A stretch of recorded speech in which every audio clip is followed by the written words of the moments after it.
Telecast. Hi, I'm Justin Crosby, and welcome to another Telecast. This week, we're taking another look at the top 10 best AI tools on the market for TV and content producers. And I'm delighted to welcome back Jason Mitchell, boss of UK Indie, The Connected Set, to run us through an updated list. Welcome back to the show, Jason. Thank you, Justin. It's great to be here. You've been busy, been all around the world, I've seen, talking about AI. Yes, I'm just back from Content Americas in Miami, and we have an AI Academy coming up in a couple of months as well. So it is busy. We're in demand. All right, excellent. So the last time we spoke about AI in TV and content industry production was back in September. And 4 months, a lot's happened. We've got a list of the top 10 that we're going to whistle through now. So I'm looking forward to doing that. Overall, have you seen a whole load of new tools being developed over the last and launched over the last 4 months or so? Or are you just coming across new tools that you're thinking, actually, that's really good? A lot of tools have come out of beta that were, previously kind of, behind, where you had to sign up and wait for them to be released to the world. There's a few tools as well which have disappeared. I think, things come and go. But yeah, it feels like, every month there's at least a dozen new tools that have come out. And in fact, the stuff we were talking about, 4 months ago, a lot of that feels irrelevant now. Actually, it's moved on. So it's a good time to be refreshing everyone on what's available. Yeah, it's a fast moving space. Okay, well, without further ado, let's start at number 10. What's your number 10 top tools for content industry producers? Cool. So number 10, I picked a tool called Topaz Labs. And this is basically photo and video enhancement software. It kind of brings some of the tricks that are used by Hollywood studios, but at, less than Hollywood prices. There's kind of three things it does that I think is particularly exciting. So one is they've got this mode called Ultra Smooth. And basically what you can do is take footage and slow it down by up to 16 times. And what it does is create the frames that are missing in between those shots. So, and it's really quite incredible at how it kind of does that, imagining what would have been in those gaps. Then there's also an ultra sharp mode, and that actually allows you to up-res footage, so by up to 8 times. So you could take something really low res and it will sharpen it for you, which is, very, very handy, particularly if you've got old footage that's shot in SD. And then the other one is ultra steady. So it takes kind of, maybe footage that has kind of issues with steadiness. Let's say you're shooting a wildlife doc and there's a bird in the frame that's kind of moving around on a twig. It can just kind of stabilize that for you.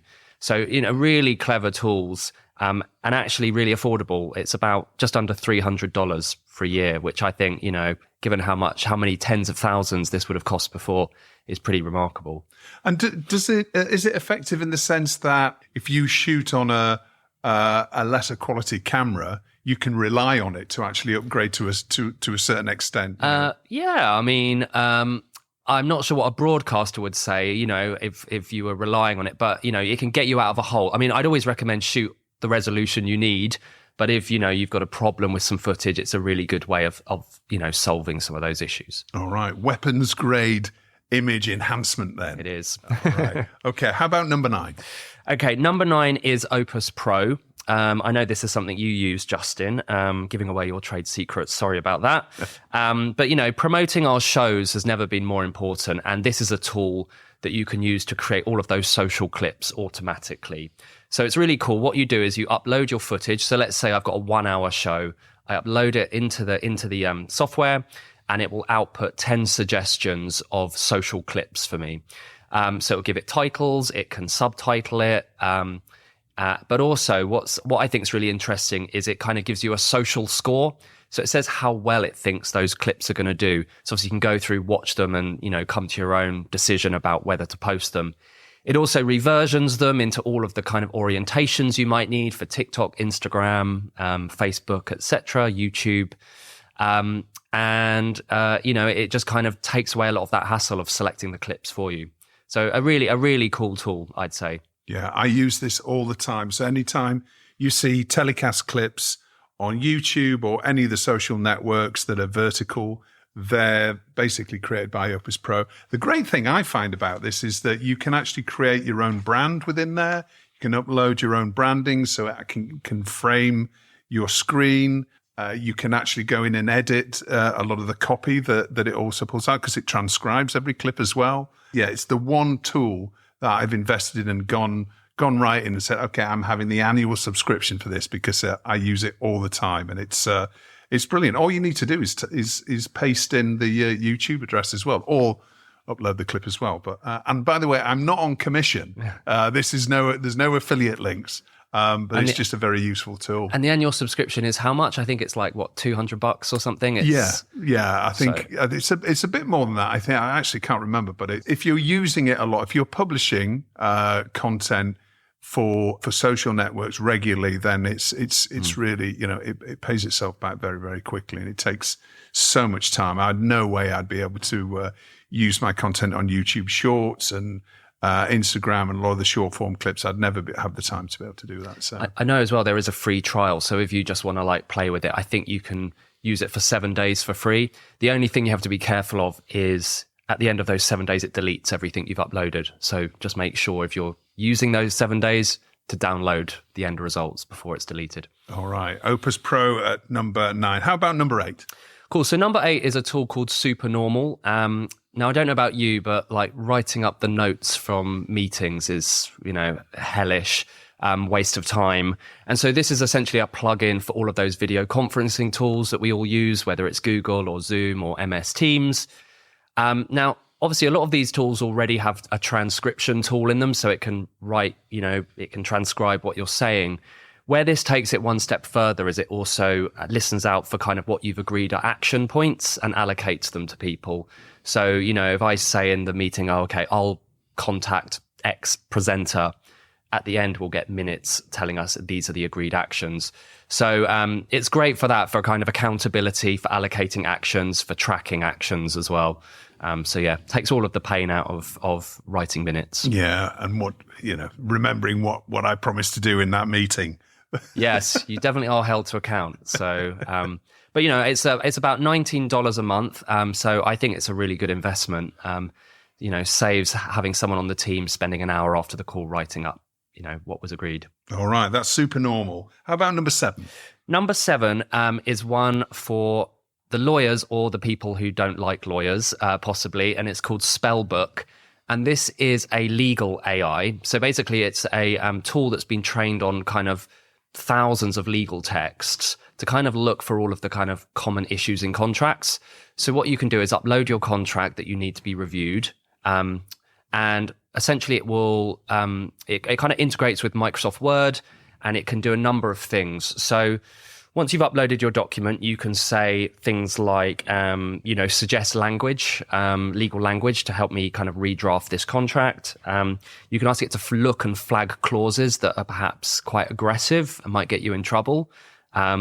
You can ask it to kind of translate text into plain English, which is an issue that I often find with contracts, is like, what do moral rights mean? Or, what do all these indemnities mean? So it will kind of tell you in simple to understand layman's terms what that means. It can also give you negotiation tips, which is pretty cool. So it will suggest, this is an area that commonly people push back on. And also if there's missing information. So sometimes when people, draft contracts, they leave things out that they, that they're going to put in later, but it will flag those for you. So it's a really, I wouldn't say it's instead of a lawyer necessarily, but if you're paying £400 an hour for legal advice, why not do that first bit of the work yourself before you get the lawyer to look at it, and you've already kind of said, these are the things I want you to focus on? So this is mainly a tool for checking a contract that you've been issued with, essentially. Well, it can help you write a contract as well. So for example, you can write me a indemnity clause, and it will, it will basically generate the indemnity clause for you. Obviously, you need to get it checked over, but it can both read and write contracts. And would this be in US law terminology or UK? Yeah, it says it can do both countries. I think it's better for US, actually. But I think, over time it will get better with UK law. But yes, it is much more US than UK at the moment. But, as TV producers, we are working in a global content industry. So a lot of what we're looking at are US contracts anyway. And particularly the US lawyers are much more expensive than the British ones in my experience. So, it help you save a few, quid along the way. I can feel the Temple area of London shaking from here. Well, but I guess, they must be using AI as well. I mean, a lot of law firms must be using it all the time. I mean, I think this tool is probably primarily for lawyers, but the thing is, obviously, non-lawyers want to use it as well. So I'd imagine they are using it. And, like a lot of AI, I think hopefully this is getting rid of the kind of grunt work that's almost a waste of money. Because really what you want from your lawyer surely is like the more kind of creative applications of the law to help you, You want the expertise and the added value rather than just, somebody sat in a room drafting something. Exactly. Yeah. So I think, actually this could be quite helpful to lawyers, not just producers. All right. Okay. That's a good one. Okay. Number 6. Okay. So number 6, this is not a tool that I have personally used, but I did want to chuck it in because I'm conscious, because I'm an unscripted producer. And probably a lot of people who make dramas are thinking, is there anything out there that can help me? And there's one tool I've found that I think looks really good. But as I say, I haven't played with it yet. But I'd love to hear from producers if anyone has used it. It's called Film You Stage. And basically what it does, it allows producers of scripted projects to upload their script. And essentially the tool reads through the script and can basically generate all kinds of lists. So you could be like, tell me every costume, in the drama that we're going to need. And you can provide that list to your costume department, or give us a list of locations that we need to film in, or, break down an entire list of every prop that's used across the series. So you could give that to your art department. Or it can also give you kind of suggested shooting orders so let's say, you shoot scene 1 in a kitchen and scene 9 in a kitchen. Why not shoot scene 1 and 9 together? So it can kind of generate lists of here's an efficient way to shoot this without kind of resetting between locations.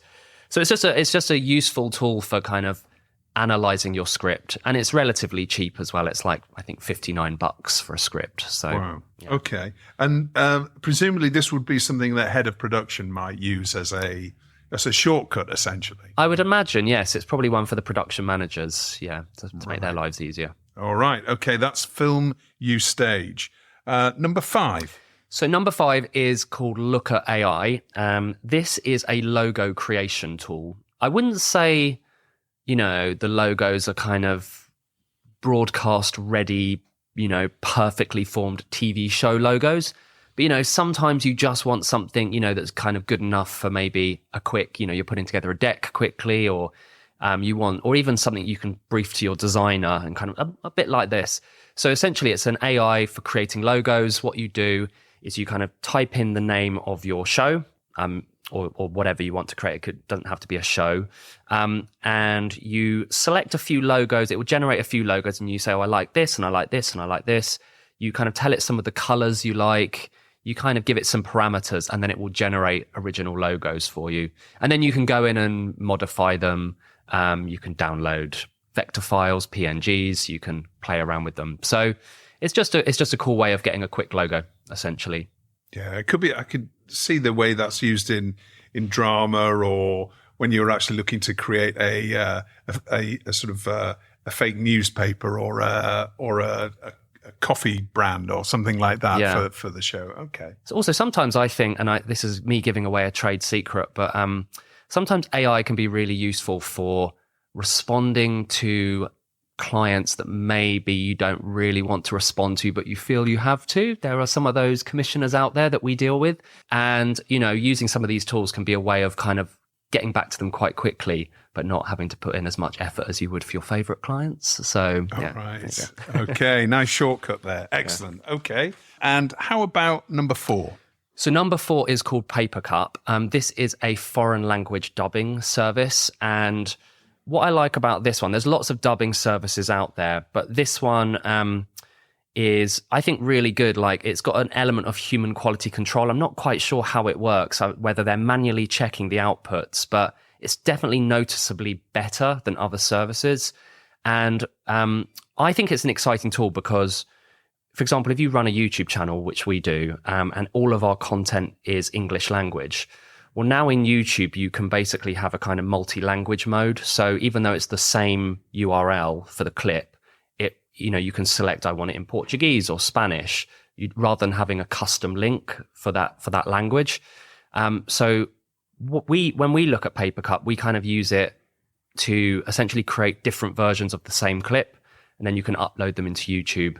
And it just increases your audience because obviously if you're capturing a Spanish audience or a Portuguese audience, That's really interesting. So I always thought that YouTube might be, if you were viewing a clip from Portugal or a UK-based clip, then it'll automatically subtitle it. It will subtitle, but it won't play a different video, with different sound in it.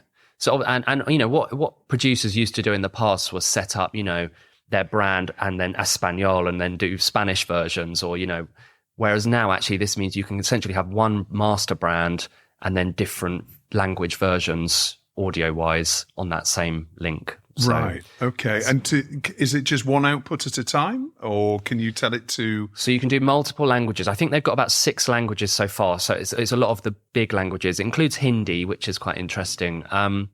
But you have to pay for each language. So it's, the more languages you do, the more expensive it is. So generally as a YouTube producer, you want to look at where are your biggest markets. So for us with our YouTube channel, Mashed, we get a lot of Spanish and Portuguese, Brazilian Portuguese speakers. So that would be like target languages for us, whereas, Hindi or German, probably not so important to us.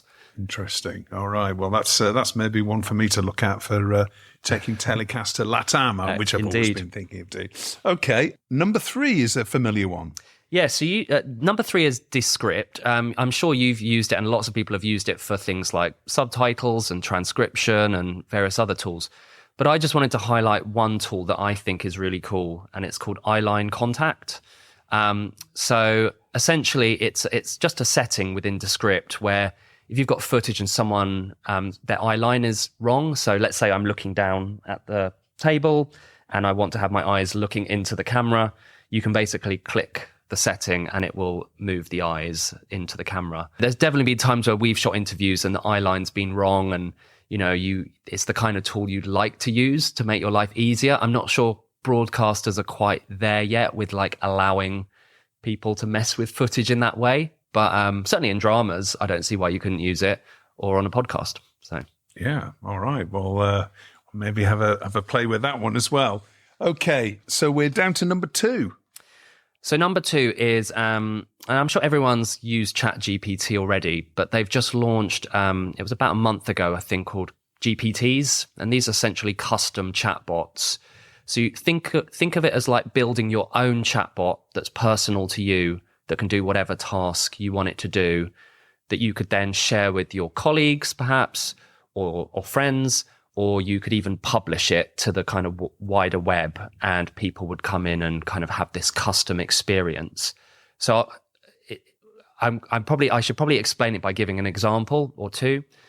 So for example, and I've been playing with this, we've been running for 12 years as a production company, and we've got, probably hundreds of treatments that never went anywhere. And a few that did as well. But they're all written in my tone of voice. And so what I could do with this is create my own chatbot that mimics my tone of voice in terms of writing. So I could upload all of those old treatments. It could read them. It could get the sense of how I talk, how I write. And then when it generates answers for me to questions, it will always do it in my tone of voice. So it would be a way of, improving my processes as a writer. Another example would be, I was thinking about all of the content that journalists have produced over the years, like Broadcast or C21 or, K7 Media. Imagine if they built their own chatbot and you could go in and say, tell me 5 Korean dating shows that rated well, that have subsequently sold to Europe. And it would search all of that database. So it's like a private chatbot, essentially, which they could then charge for that service. Or a final example would be BBC editorial policy. You know, we all have those calls where the person's telling you the rules. Why not just build a chatbot that you can say, you know, can this person wear this political symbol on their T-shirt when they're presenting the show? The answer is no. You know, so you can see how, you know, these custom chatbots, which are kind of private, could be really helpful in productivity. Yeah, so they're based on a limited amount of information, a gated amount of information. Yeah, well, they're limited. They're based on the information you give it, and then you can also tell it you can search the wider web as well. But the limited information you put in is kind of private to you, so it's not going to then train on that data, you know, elsewhere.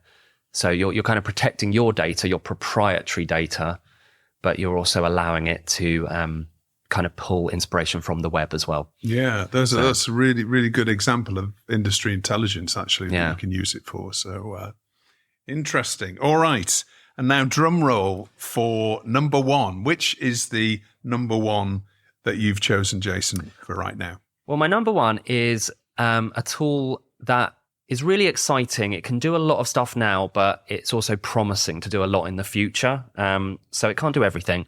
And I remember when I was here in September, we were talking about Duet AI, which was the Google tool, and it was kind of the most like futuristic tool. Well, this is a kind of similar thing for Adobe.